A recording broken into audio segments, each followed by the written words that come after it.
소중한 나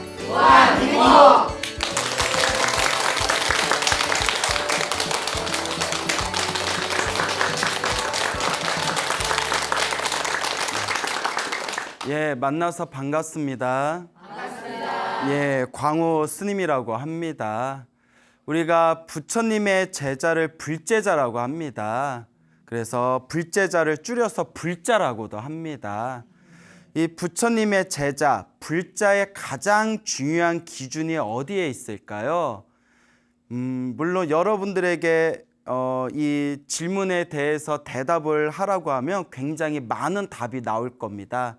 어떤 사람들은 스님, 1년에 한 번씩 제가 부처님 오신 날에 연등을 답니다.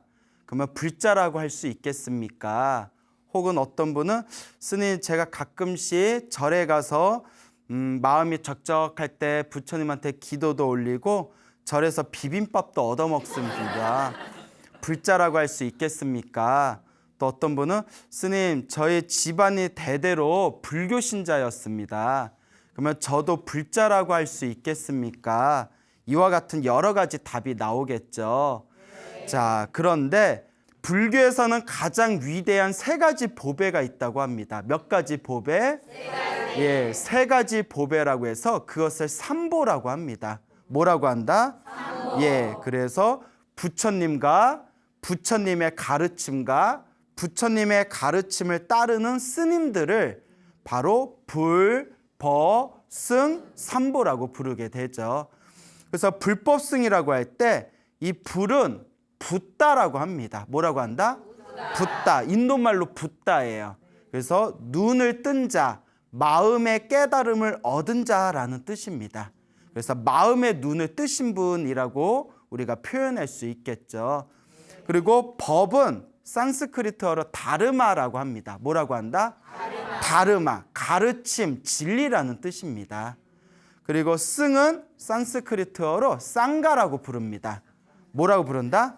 상가. 예, 그래서 화합된 물이라는 뜻입니다. 뭐하게 된 물이? 화합된 물이. 그러니까 치고받고 싸우면 쌍가라고 할 수 있어요? 없어요? 없습니다. 서로가 화합된 무리, 화합된 스님, 수행자의 무리를 바로 상가라고 부르게 되죠.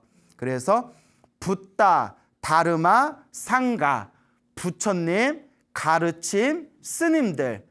그래서 이 세 가지를 우리가 한문으로 불, 법, 승이라고 번역을 하게 된 겁니다.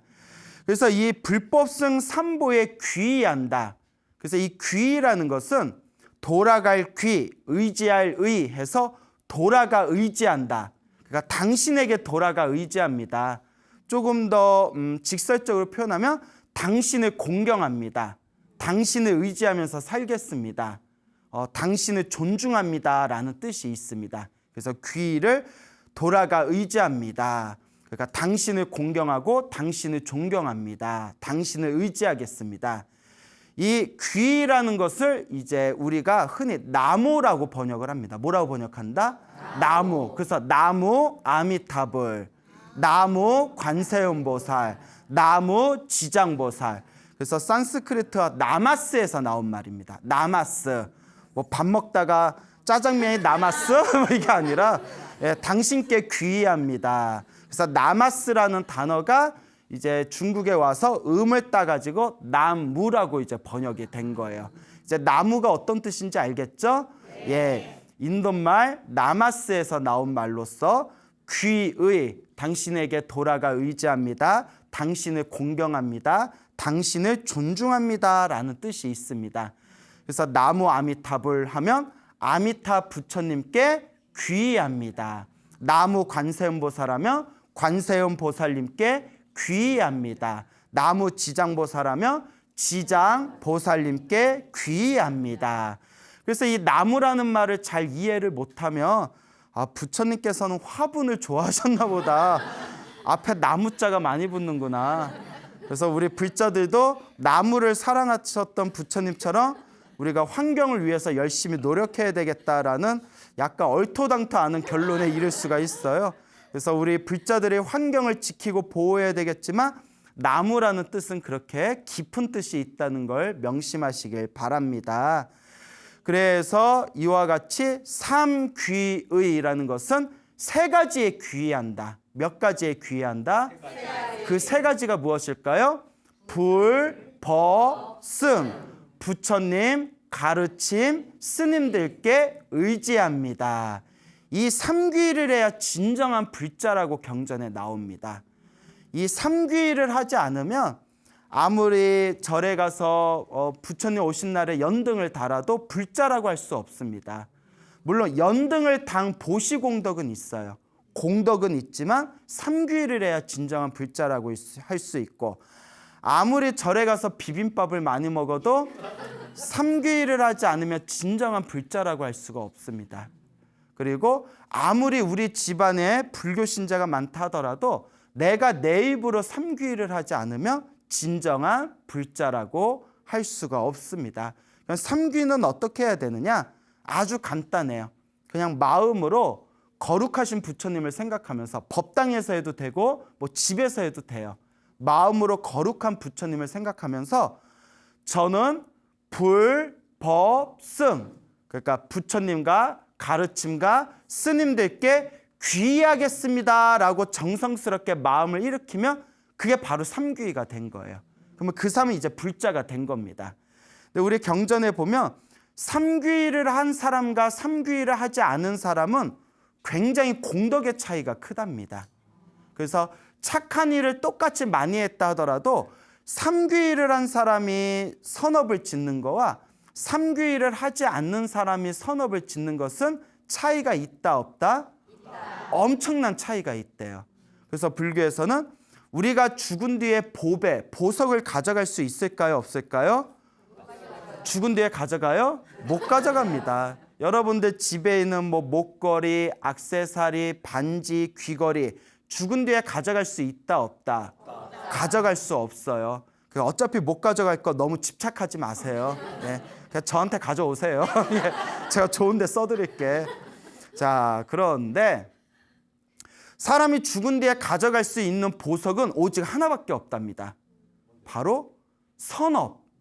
선업 중에서도 가장 뛰어난 선업이 바로 불법승 삼보에 귀한 이 삼귀의 선업이 굉장히 뛰어나다고 합니다.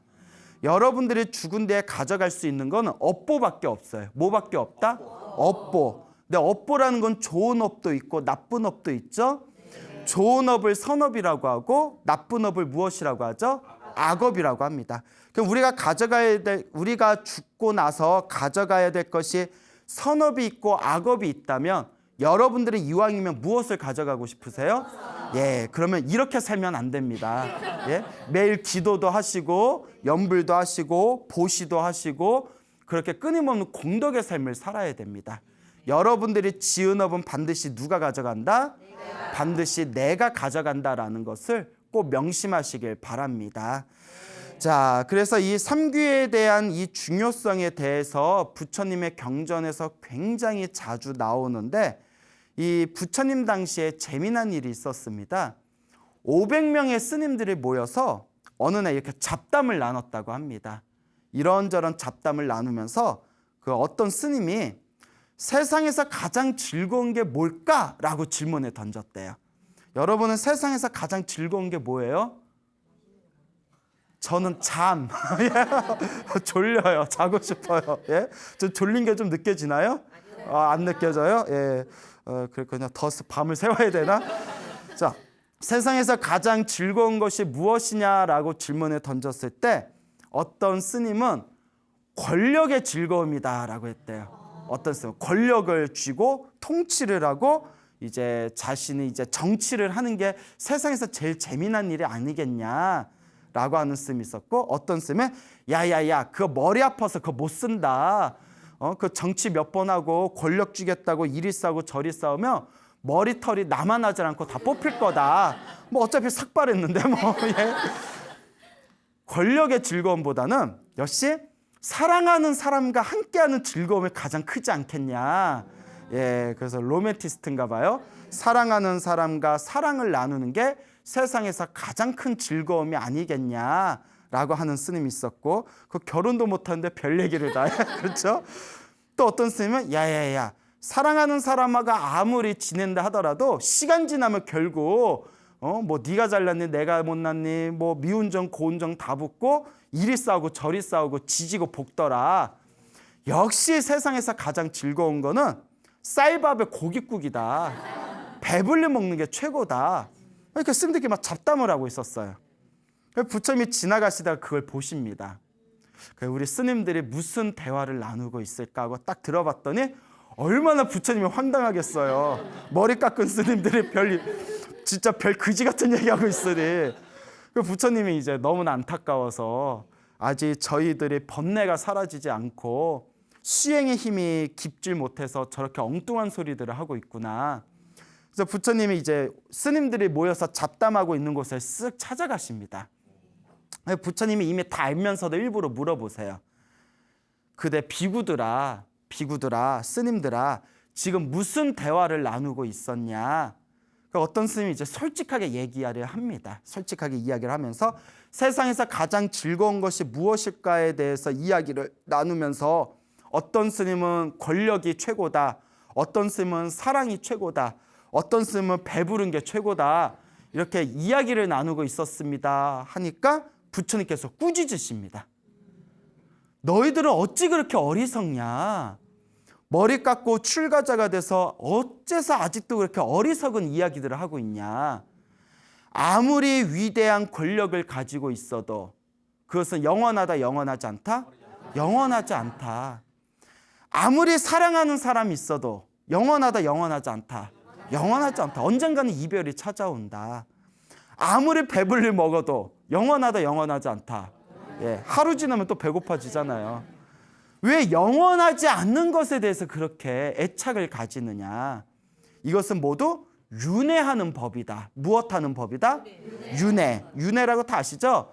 태어나고 죽고 태어나고 죽는 무상한 덧없는 법이다.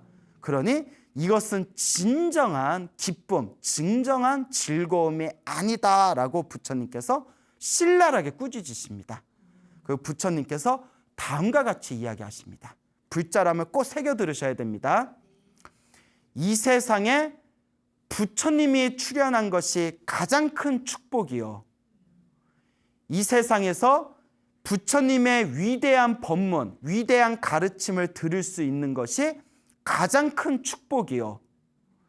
이 세상에서 스님들이, 쌍가, 승가, 스님들이 서로 화합하여 수행하는 것이 가장 큰 축복이다라고 말씀을 하십니다.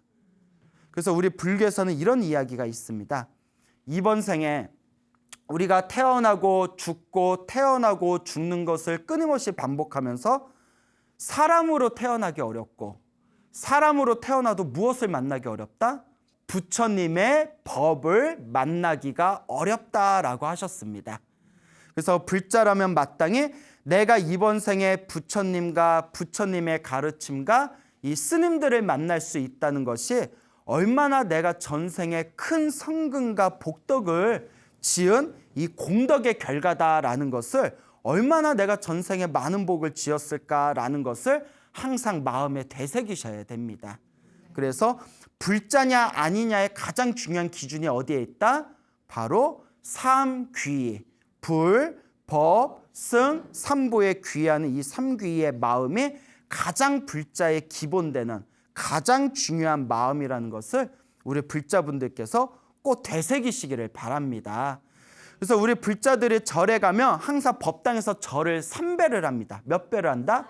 예, 3배하는 게 다 그 의미가 어디에 있다? 불, 법, 승, 삼귀에 있어요. 절을 한번 할 때 거룩한 부처님께 귀의합니다. 두 번째 절을 할 때 거룩한 가르침에 귀의합니다. 세 번째 절을 할 때 거룩한 스님들께 귀의합니다. 불법승 삼보에 귀의하고자 부처님께 절을 3번 하는 겁니다. 근데 이런 걸 배우지 않고 이렇게 스님들 법문을 듣지 않으면 평생 절에 다녀도 절에 가가지고 첫 번째 절할 때 우리 아들 잘 되게 해주세요. 두 번째 절할 때 우리 딸 잘 되게 해주세요. 세 번째 절할 때 에휴 웬수 같지만 우리 남편도 잘 되게 해주세요. 뭐 이래버리면 이제 골치가 아파지는 거예요. 진짜 우리가 절을 한다는 진정한 의미는 무엇에 귀의한다? 불법성 삼보에 귀의한다라는 것을 꼭 이해하시길 바랍니다. 알겠죠? 네. 자, 부처님 당시에 어느 젊은이가 머리를 깎고 출가를 합니다. 어느 젊은이가 이제 머리를 깎고 출가를 했는데 이제 청년이 이제 머리를 깎고 출가를 한 뒤에 스님께서 은사 스님께서 스승님께서 너는 저기 강원에 들어가서 부처님의 계율과 경전을 좀 공부해라라고 이제 멀리 이제 스님들이 수행하고 공부하는 강원이라는 곳에 보냅니다. 그때 그 청년에게 아버지가 있었는데 이 아버지가 자기 아들이 너무 보고 싶은 거예요. 출가한 아들이 너무너무 보고 싶은데 지금이야 휴대폰 있잖아요. 휴대폰 이렇게 걸고 스님 어딨어? 내가 얼굴 한번 보려는데 이렇게 이제 연락을 할 수 있지만 2600년 전에 휴대폰이 어디 있었겠어요. 어디 스님이 말없이 멀리 떠나면 그 넓은 지역에서 그 스님을 다시 만나기가 힘든 겁니다. 집으로 찾아오기 전에는. 그러니까 너무 아들이 보고프다가 하루는 이제 병이 걸렸는데 이 아버지께서 자기가 오래 살지 못하겠다는 것을 직감합니다. 그래서 아버지가 이제 돈을 한 푼 두 푼 모아놓은 100냥의 돈이 있었대요. 이 100냥을 막내 아들에게 100냥을 줍니다. 그러면서 네 큰형이 머리를 깎고 출가했는데 네 큰형을 보지 못한 지 꽤 시간이 지났구나. 혹시 큰형이 찾아오거든 큰형을 만나게 되거든 이 100냥을 스님에게 드려라. 큰형에게 드려라. 그리고 가사와 바루 그러니까 승복과 바루를 만들어 드려라 라고 부탁을 유언을 남긴 뒤에 아버지가 세상을 떠납니다. 그리고 얼마의 시간이 지난 뒤에 그 머리를 깎은 그 스님께서 이제 우연히 이제 집안 사람들을 보고 싶어가지고 집에를 한번 찾아왔어요. 집에 찾아왔는데 막내 동생이 멀리서 이제 스님이 된 이 형님을 보고는 울면서 이제 그냥 발로 이제 뭐 후다닥 뛰어가가지고 그 큰형님을 이제 다 부둥켜 안고 눈물을 흘리면서 형님 왜 이제 오셨습니까? 얼마 전에 아버지가 세상을 떠나셨습니다. 아버지가 형님을 얼마나 보고 싶어 했는데 왜 이제 오셨습니까? 하면서 집안에 이제 잘 모신 뒤에 그 100냥을 줍니다. 그 막내 동생이 착해요. 원래 돈 갖고 형제지간에도 싸우는 게 요새 중생들의 마음인데 100냥을 고스란히 아버지가 맡긴 거라고 하면서 스님 아버지가 혹시 스님을 만나게 되면 스님에게 필요한 가사와 바루를 만들어 드리라고 했습니다. 이 100냥을 스님에게 보시합니다 하고 딱 들었더니 그때 스님이 하는 얘기가 내가 머리 깎은 스님이 돈이 무슨 필요가 있겠냐. 난 이걸 받지 않겠다 하고 딱 거절을 합니다. 멋있죠? 예? 딱 이렇게 거절을 하니까 동생이 그래도 아버지가 맡긴 건데 그래도 받아주십시오 하니까 그러면 잠시 네가 맡아놓고 있어라. 나는 출가 수행자라 돈이 필요하지 않다 하고 이제 절로 돌아왔어요. 절로 돌아와서 다 이렇게 수행을 하는데 자꾸 돈 생각이 나. 예? 그러니까 아직 수행이 깊질 않았나 봐요. 그때 그냥 가져올 걸. 지금이야 휴대폰 있고 통장 있잖아요. 그럼 이제 동생한테 전화해서 그 돈 가지고 있지? 그 이체 좀 해놔라. 그 통장에 자동 이체 좀 해놔라 할 수도 있는데 근데 자꾸 이제 돈 생각이 나는 거예요. 그러니까 또 마음에 이걸 번뇌라고 해요. 뭐라고 한다? 예, 이게 번뇌예요. 번뇌. 마음에서 막 5만 가지 생각이 나면서 절에서 아무리 수행해봤자 재미도 없고 귀찮고 수행이 잘 되는 것 같지도 않고 차라리 그 100냥을 가지고 나가서 사업이나 하면서 살아야겠다. 그래 사업이나 하자. 100냥이면 나가서 내 한 몸이야 먹고 살 수 있겠지 라고 생각하면서 그날 이후로 마음이 붕 떠버리니까 경전도 보지 않고 수행도 열심히 하지 않고 그리고 뭐 부처님의 가르침을 열심히 공부하지도 않고 자꾸 마음속으로 온갖 번뇌만 왔다 갔다 하니까 사람이 헬쑥하게 변했대요. 우리가 스트레스 받으면 막 헬쑥해지잖아요. 얼굴도 거칠어지고. 맨날 그 스님이 나갈까 말까 100냥 어쩔까 막 계속 그러고 있는 거예요. 그 옆에 있는 다른 스님들이 스님 무슨 일이 있습니까? 얼굴이 왜 이렇게 헬쑥해졌습니까? 하니까 스님이 사실대로 얘기했대요. 내가 백냥이 생겼는데 이거 가지고 나가서 사업을 할까 고민 중입니다. 아이고 이번 생에 부처님의 법을 만나서 머리 깎고 출가한 게 얼마나 큰 공덕과 큰 인연인데 왜 그런 생각을 일으키십니까? 그거 안 되겠다 싶어서 부처님께 데려갑니다. 그래서 부처님께서 이미 자초지종을 다 꿰뚫어 보고 계시겠죠? 네. 그래서 부처님과 이제 대화를 하면서 부처님께서 그래 네가 백냥이 생겨가지고 나가서 사업을 할까 그냥 절에 있을까 끊임없이 번뇌망상을 일으킨다고 하는데 사실이냐? 예, 부처님 부끄럽지만 사실입니다. 저 그냥 백냥 가지고 나가서 살고 싶습니다.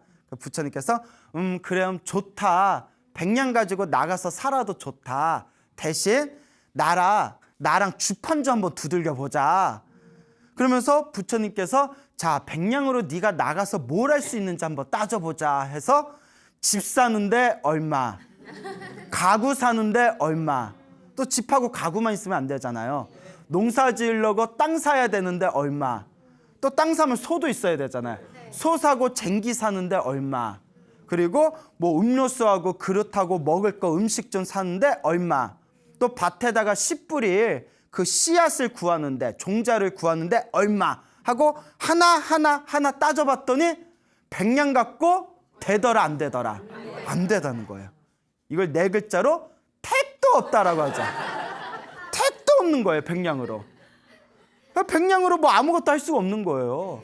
우리 그런 얘기 하잖아요. 우리 뭐 예전에 막 30년 전에 간첩 잡으면 1억 했을 때 뭐 1억이면 우와 이랬잖아요.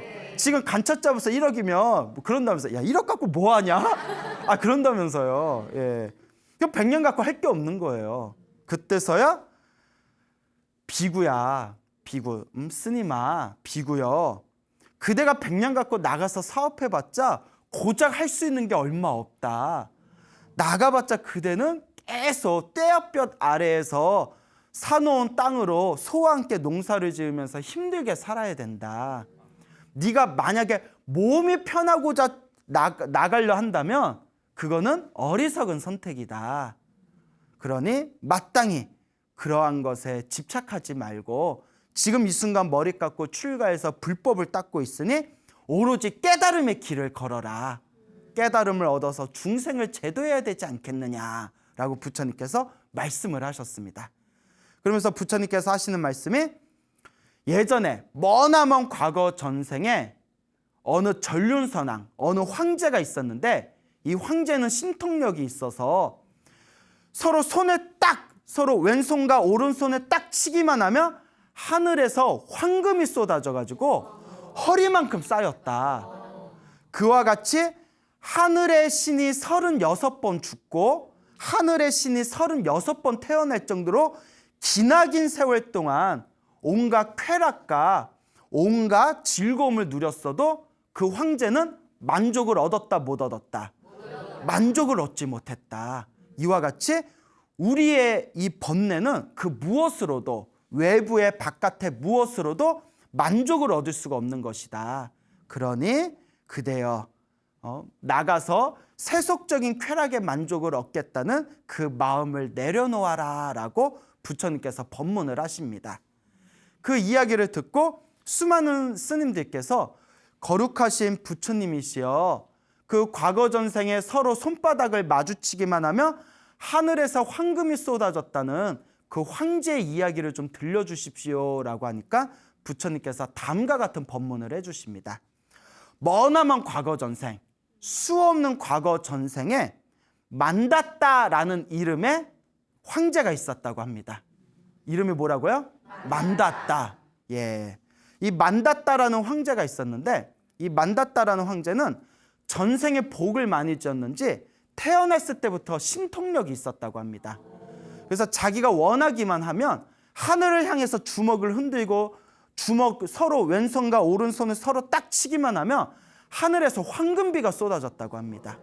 하늘에서 엄청난 황금비가 쏟아지고 그리고 수명이 너무나 길어서 하늘에 있는 신이 하늘에 있는 제석천이라는 신이 36번 태어나고 36번 죽을 때까지도 그 절대 이 세상에서 늙거나 병들거나 죽지 않고 기나긴 수명을 유지하면서 온갖 쾌락을 누렸던 만다따라는 황제가 있었다고 합니다. 참으로 믿기기가 어렵죠? 근데 이 만다따라는 황제는 그렇게 엄청난 수명을 가지고 있고 그렇게 거대한 황금을 가지고 있었음에도 불구하고 죽는 그날까지 마음의 만족감을 얻었다 못 얻었다? 만족감을 얻지를 못했다고 합니다. 그러면서 이 부처님께서 하시는 말씀이 그대들이여 잘 들어라. 설사 하늘에서 황금이 쏟아져서 허리까지 찬다 하더라도 이 끝없는 이 욕망은 만족된다 만족되지 못한다? 만족될 수가 없다. 그만큼 이 욕망이라는 것은 끊임없는 갈증과 같습니다. 결코 하늘에서 황금비가 쏟아진다 하더라도 이 끝없는 욕망은 만족되어질 수가 없다. 그래서 지혜로운 사람은 이것을 잘 안다. 무엇을 잘 아냐? 만족은 짧고 고통은 길다는 것을. 우리는 끊임없이 무언가를 구해서 구할 때에는 기쁜 듯하지만 결국 그 기쁜 마음도 언젠가는 점점 희석되고 끊임없이 더 구하고 싶고 더 구하고 싶은 괴로움이 느껴지지 않습니까? 그래서 이것을 불교에서는 구부듣고라고 합니다. 뭐라고 한다? 구보듣고. 구하고자 해도 얻지 못하는 괴로움. 왜냐? 구해도 성이 차질 않아요. 옛날에 사글세 살 때는 저기 번듯한 월세집에서만 살아도 내가 여한이 없겠다 했는데 월세집 딱 옮겼더니 그래도 전세는 가야지. 열심히 노력해서 전세에 갔더니 그렇죠. 내 집 마련, 내 직장만. 그리고 정말 평생을 노력해서 드디어 인서울에 내 집을 하나 마련했어요. 그랬더니 강남에 있는 빌딩을 보면서 자꾸 불만족이 느껴지는 거예요. 그 끝이 없어요. 그렇다고 노력하지 말라는 건 아니에요. 다만 무언가를 구하고자 할 때 중생이 이렇게 만족하지 못하고 갈증을 느낀다는 겁니다. 그래서 부처님께서 마지막으로 하신 법문이 비구들이여 부처님의 진정한 제자들은 이러한 세속적인 즐거움에 집착하지 않는다. 오직 갈애, 목마른 사람이 물을 마시고 싶어하는 것처럼 끊임없는 갈증을 느끼고 애착하는 것을 갈애라고 합니다. 우리 욕망의 다른 표현이에요.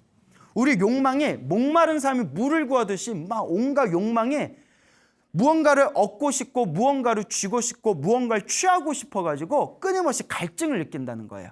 동감하시죠? 네. 돈에 대한 갈증일 수도 있고 막 권력에 대한 갈증일 수도 있고 우리 가만히 보면 그 권력 그거 뺏지 않아 얻으려고 얼굴 뻔뻔하게 사기치면서 사는 사람들 많잖아요. 그 권력에 대한 욕망 그리고 자기 이름 석자 세상에 알리고 싶어서 그 명예에 대한 욕망 막 사랑하는 사람 놓치기 싫어서 막 그냥 손을 부둥켜 안고 어떻게든 내 거 하나 만들어 보겠다고 그냥 끝없는 그 욕망들 이게 바로 갈래라고 했습니다. 목마른 사람이 느끼는 그런 아주 지독한 갈증.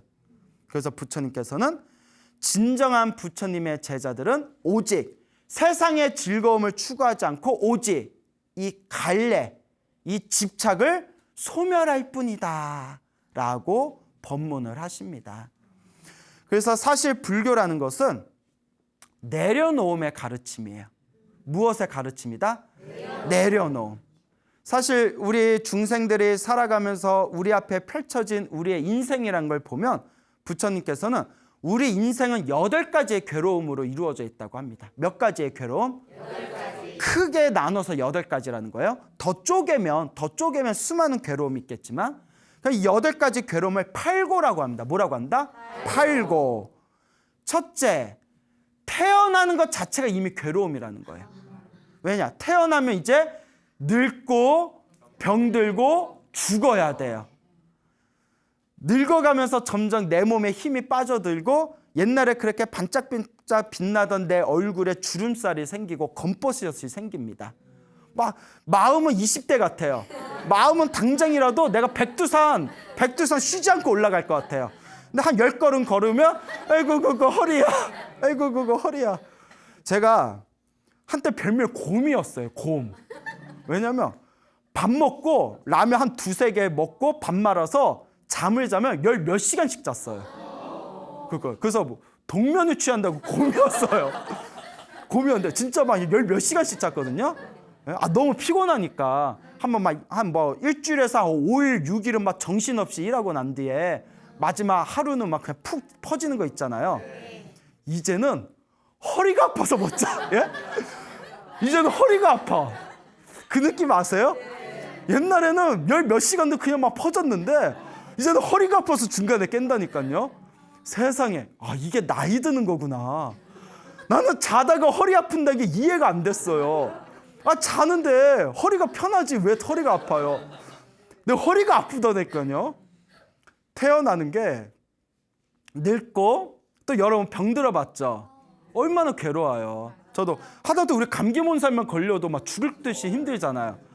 저는 예전에 한번 송곳니가 아니라 사랑니 있잖아요. 사랑니 때문에 되게 고생한 적 있었거든요. 이 사랑니 때문에. 그래서 이 사랑니 때문에 머리가 쪼개지듯이 아프더라고요. 야, 그래서 진짜 병이란 게 이렇게 괴로운 거구나. 그 다음에 늙고 병들고 결국 뭐 할 수밖에 없다? 죽을 수밖에 없다는 거예요. 그래서 생로병사 네 가지의 괴로움. 이미 태어날 때부터 우리는 태어나면 축복이라고 하지만 태어날 때부터 이미 우리의 삶은 정해져 있어요.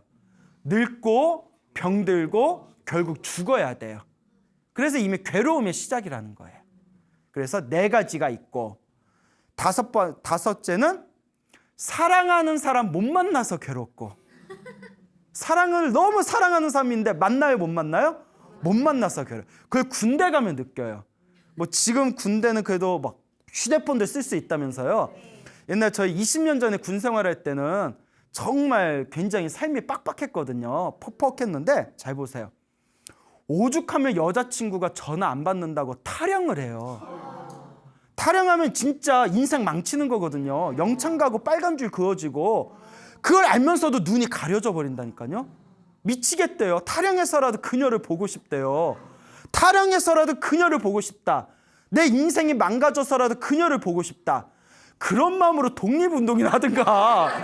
무슨 여자 때문에 또 타령을 해가지고 인생 부모 마음은 뭐가 돼요. 왜 내가 짜증이 나지 이게? 사랑하는 사람 못 만나서 괴롭고 두 번째 또 미워하는 사람 자꾸 봐요. 괴로워요. 회사 생활하는 사람들 미치겠대요. 우리 위에 김 부장님, 위에 박 과장님, 또 우리 위에 사장님 정말 상정도 하기 싫은데 그냥 사람들 그냥 우리 처자식 먹여 살린다고 미운 사람 매일매일 봐야 되는 거예요. 그렇죠, 여러분.